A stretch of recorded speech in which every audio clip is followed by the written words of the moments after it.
il y a PPRD. Donc, tout ça, dans le cadre, il y a UDPS, Norbert Yamba Yamba, Norbert Yamba Yamba. Mbotendeko Doudou, Mbotepe na Doudou TV. Doudou Montiri TV. Doudou Montiri TV. Na PCP Mbotepa Ndeko Nanga. Ça fait moi Mikolo Tomputa na été. Au saliment, surtout Puta Naye. Na manza toko CP ça quand même à téléspectateurs. Norbert Yamba Yamba, ça est mon côté. Aza Awa. Eza Kafu Kafu. Débat Kafu Kafu. Na Lokaka. Lokala. Palobi, Lokaka, Lokala. Kaka yo, to Congo Beleza Kanani. De comment tu n'ingas na YouTube. Mais c'est pour ça, Lokala, Mongo Yoka. Vous avez bandé quoi local? On a tondi au bouton dit, ici. Baïban sur la Hollande, ils sont botés. Et puis, l'opportunité, on a reçu une émission à Kouloutou Yamba Yamba. Batamaël, où il y a l'école au Congo démocratique. Parce qu'il y a un boté, il y a un baïban sur la Hollande, c'est comme Lokaka. Jean Lokaka. Oyoki ndeko ngai po asaka débat ngai na Doudou Montiri TV. Alors, PPRD UDPS tout ça la débat awa pour na kotala intérêt ya mboka na biso. Sans parti pris.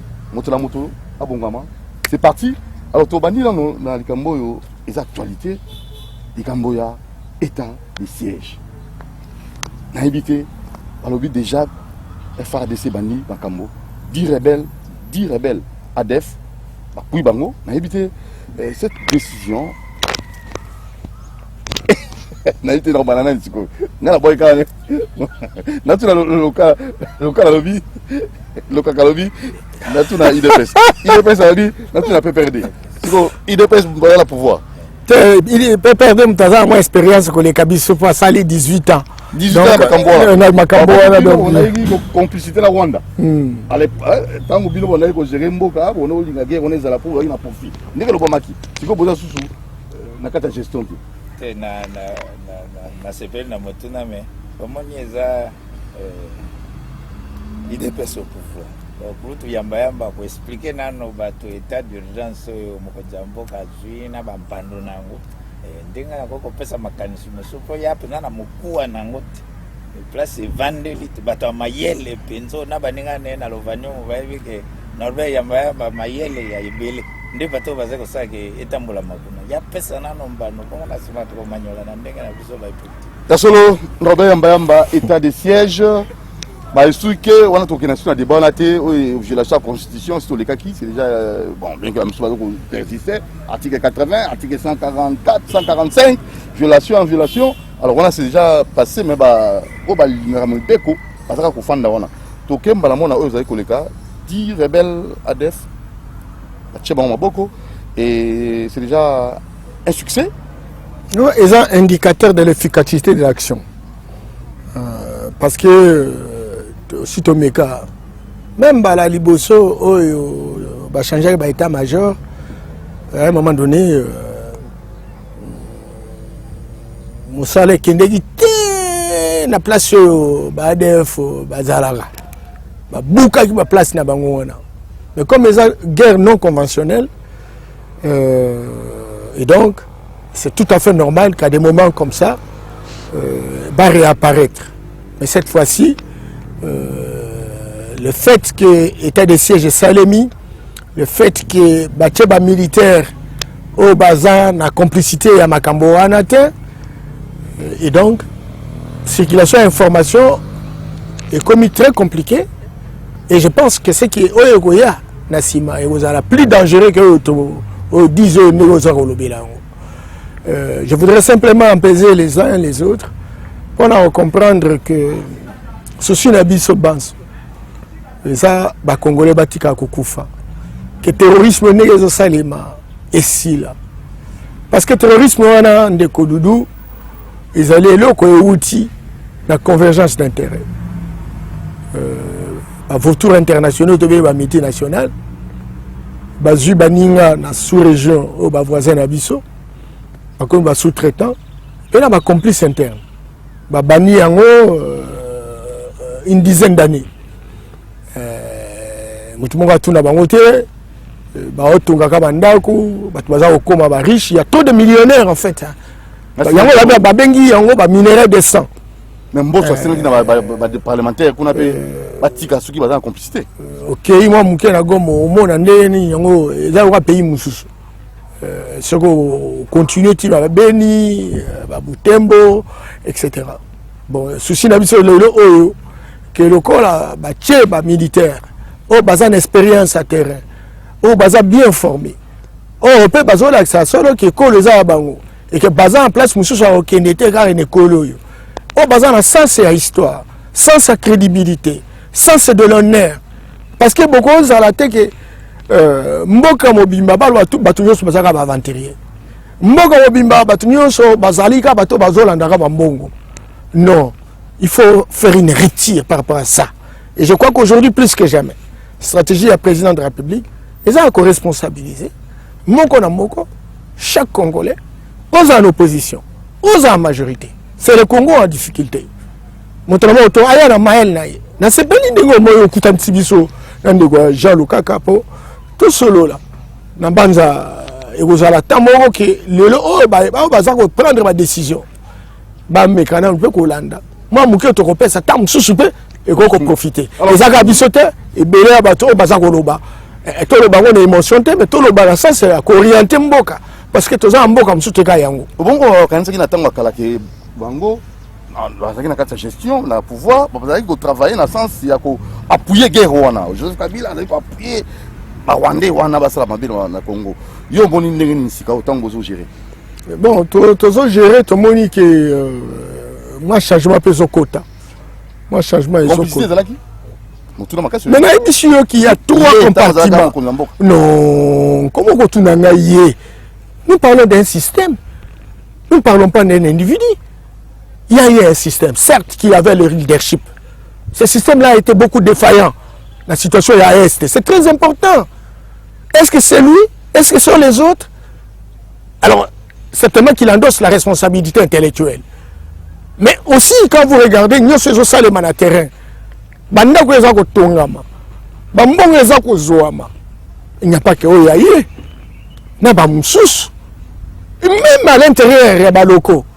Et bien, etc. Vivre donc, vous ne pouvez pas dire que non, il n'y a qu'une seule personne.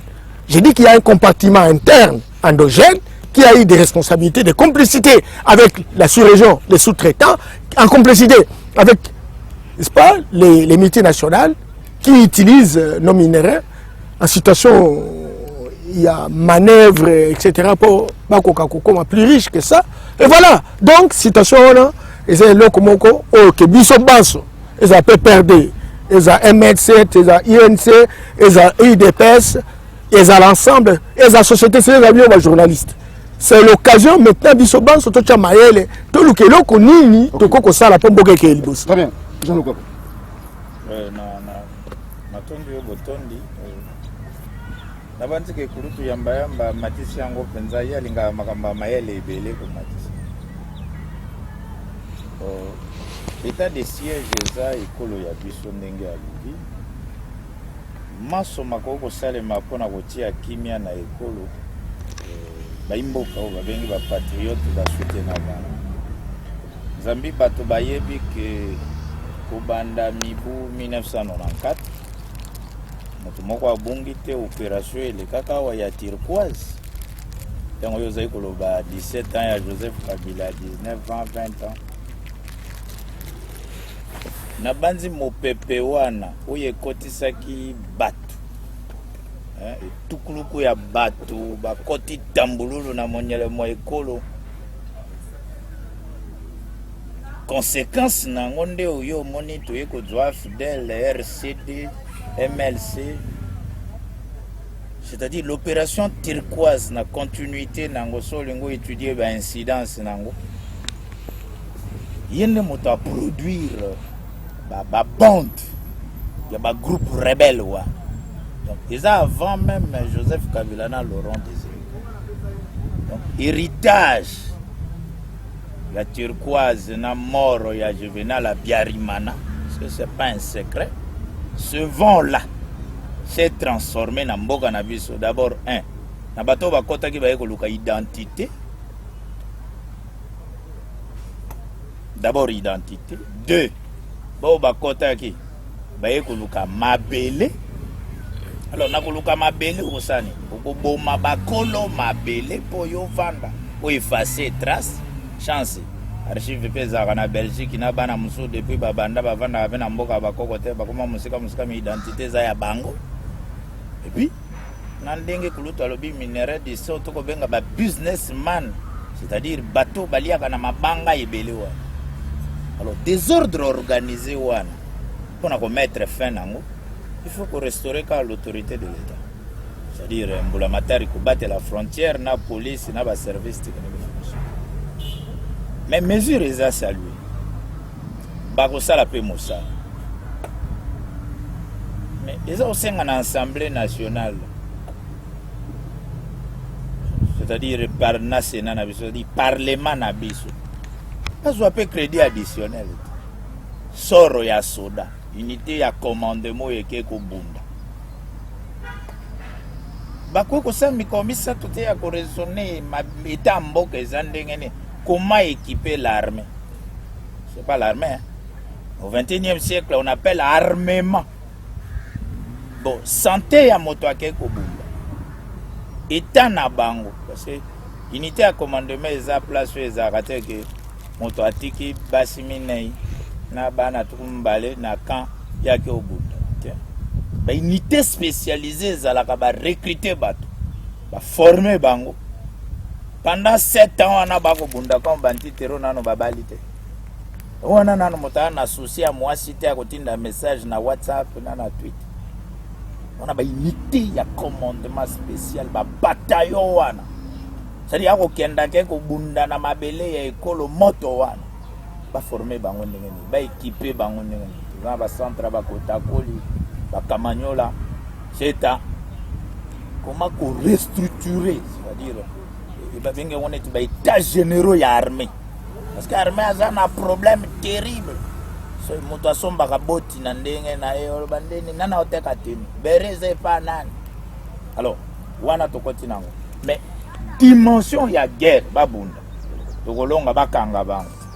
Il y a la dimension politique qui nécessite naturellement qu'il y ait un dialogue. Oh, dialogue nous tous déjà dans l'état de siège. Naturellement qu'il y a un dialogue. Dialogue au niveau ni.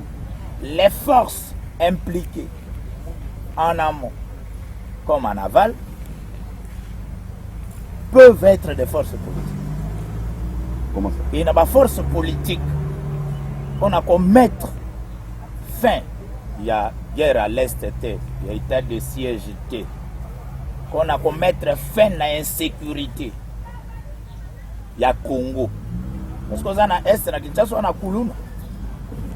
Des guérilla. Mais Kanyamga, c'est des amis, non? Non, attaque Kanyama, il y a un danger, tout ça, tout le tout soit. Nous avons allemand, le cas de Martin Gobler. Si vous avez le profil, il y a un pays qui a le cas. Il y a un système à guérir. Donc, si vous avez accrédité comme diplomate, tu étudies un profil militaire. Pour le bagage, il y a tête boy. Mais banoko bayaka comme diplomate. Ils ont été ambassadeurs na contre bangote.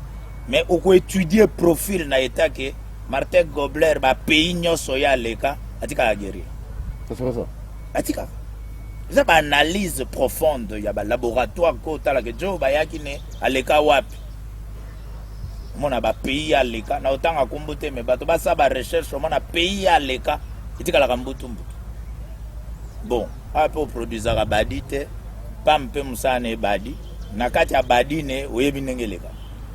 Alors, et comme ba politique, ba to ba instrumentalisaka, ba mouvement, ils a kosenga que armée à kozala na terrain, il faut entamer processus, il y a dialogue. Entre les politiques na ba député ou ba impliqué ou ba na complicité batika na ba sénateur ou ndenge ba segi bango na ça n'est pas suffisant. Na ko remercier avantage c'est que tozui déjà viembo soyebi makambo opération turquoise. Vie ba type ayebi parce que bazaki bato ba na gouvernement ya ba makambo wana. Bactère pe ba yebi. héros dans l'ombre pe papa Kengo Adondo aza vivant. Donc makambonga na lobby dialogue ezanini. Na ba commission wana. Yoko ko sisa ba guerre STT so ba papa Kengo nano ba lobby ndambo te akoyeba ke yo mwana yo tika. Sadi bakumo baza kulutu nanga ya azalaki na époque wana. Baninga na bango baza na conférence nationale. Ba assistant nyoso ya bato minene o bazalaki. Bango de acteurs politiques. Ba assistant o yazaka assistant papa Tshisekedi o yazaka assistant papa Liaou o yazaka assistant papa Bomboko o yazaka assistant papa Birundwa o yazaka assistant papa Kengo o yazaka assistant papa Vundwawe o yazaka assistant ya Kamanda o yazaka ba assistant nande lelo ba acteurs politiques. Alors moi ba monument vivant yezawana meti ba papa Kengo papa Engulu toi na moi ba monument ba misusu pe baza nano ya kobatama bangonde bayebi koloba ke mokonzi ya mboka kobenga lobo moni to bandi nango na AFDLT to bandi pe nango na RCDT MLC c'est-à-dire opération turquoise à produire AFDL, à produire RCD, à produire MLC. Donc, yende muto à produire par mouvement wana. Alors, pour mettre fin à la reproduction na ye, il faut que la maman na ye na bato ba zalaki po ba lobake mwana. Parce que le problème ici, le dialogue politique est sincère. Après Sun City, il a fallu tout passer la vérité et réconciliation. C'est pas. La commission vérité et réconciliation. Je vais venir à vous. Hein. Nde elingaki esala na chité. Acteur politique, dialogue sincère au nom de l'État congolais. Armée azako bunda kuna ako kanga bato na ye. Ba politicien pe bakangami koto yo po baloba yo tika yo pe mtozalaka. Mwana wana aza yo mtozwaka ye na Bukavu. Bongo yo ote nga mtu na yaka ne autaka place tel. Bongo yo nga tika benga ye ma. Donc ce dialogue là ko permettre de créer piste ya solution ya koleka ba makambo ebele olobi to kota constitution te décentralisation et kota te pour moni possible tiaki décentralisation makambo mavandi bon soda musane pas ça makambo na e bon le chef de l'État aussi gouverne politiquement ne gouverne pas administrativement. Donc ce qui fait que Makamusu c'est Kolandae, mais oya ko bongisa sikana kati yo ko ko mema ke tango bato baza ko bunda kuna. Nini bato baza ko sala kuna na yebi ke olega na ndenge oyo elongo bani. Mais na banzi ko senga dialogue mais pas dialogue ba poste non. Conséquence ya eloko nyonso na ba méthode na biso ekomaka na ba bisika nyonso to sala parce que l'effet inhérent à la structure sociale nous sommes ce que nous sommes ce qui dialogue na biso même na ba poste to koma na ba poste très bien no yamba professeur proposition ya Jean Lokaka il faut dialogue côté kuna état de siège ba soda ba ko bunda côté pe ba politicien ba ko solola pour ba faire ba décourager ba to ba la complicité. Non, pas ça. Merci Ming. Jean, na effort ya sali de temps en temps ça a toujours copé sa proposition très concrète. Ça a hypocrité. Na ngona tondier vraiment. Na nyoso ya lobby. Mais na za moi nuance muke na ya lobaki que il faut topé ça librement la ba militaire, to kansa bango etc. Na banza azolanda nyonso eza koleka. C'est vrai que avant opération oyo basali l'état de siège il y a eu un certain nombre de décisions ezwamaki liboso problème de tokende na ba 11 000 à 21 000 makambo ezali ya changement ya état-major sur place il y a état de commandement makambo etalaki un provisionnement d'équipement militaire makambo etalaki ya solde et bana déjà au salema avant et ko salema davantage parce que le oyo avec état de siège ba soldats bazu ba responsabilité et ba soldats lo bazu ba responsabilité ça ne veut pas dire que ba ko sala ndenge ba ligne non les normes restent bakokota kaka na pouvoir constitutionnel oyo ezosala qu'un gouverneur peut faire ceci ou peut faire cela. Et je crois que l'État militaire, ils connaissent mieux la chose. Ils sont en train véritablement de travailler dans l'essence, pour mettre à l'aise les militaires pour passer là. Déjà, premier indicateur à Liboso, Ezali, Liwa, ADF wana, quel que soit nombre wana ou tukoloba. Alors, question à moi mnene et à moi makasi, Ezali oyo ndeko proposer dialogue entre politiques. En tout cas, Jean, moi, coach dans ma Italie médiation, ma Italie gestion pacifique des conflits, jamais n'a qu'on s'opposer à un dialogue. Mais il faut faire un dialogue, il faut faire le dialogue, ceux qui ont identifié véritablement les problèmes. Parce qu'on risque ça, le dialogue. Pour en créer. Pour créer des problèmes, sans résoudre les problèmes parce que vous n'avez pas identifié le problème. Et ceux qui n'ont la nié, alors bien, non, l'Union sur tout le monde, et où tu n'as mogo. Opération turquoise. Opération turquoise, n'est pas bana. Négocier le caca. Ce qui est opération turquoise, les opérations à français. Oh, il y a qui na Est, Tango, éboulement et Salemi na Rwanda, Bakoti, etc. Il y a le but de créer un problème. Alors, pendant qu'on a une solution, on a une solution, moi, comme étant opération turquoise, à la base et à base, il y a le but de ça, le dialogue entre politiques. Tout se référer à Papa Ngoulou, tout se référer à Papa Nkengo, maman Papa Kengo Azalaki wana, tant opération turquoise Azalaki, et Yekout Moutazaki, Premier ministre, etc. Est-ce que le dialogue n'a pas il y a un l'opération turquoise? Ou alors est-ce que Papa Bungi réponse à un problème autour à côté? Est-ce qu'il y a un effort pour comprendre ni n'a un problème oyo? Et puis en fonction de quoi opération turquoise est à la base il y a Makam. Ah bah, il faut qu'il y ait une convergence d'intérêts. Convergence d'intérêts à la multinationale. Opération turquoise, opération Barkhane, opération Nyonso et Salé Makana, et il y a qu'à défendre un groupe de personnes. Tout bien la plupart de la multinationale, parce qu'il y a un et qu'on ramène avantage, richesse, et par la bango, créer un emploi, créer une richesse, créer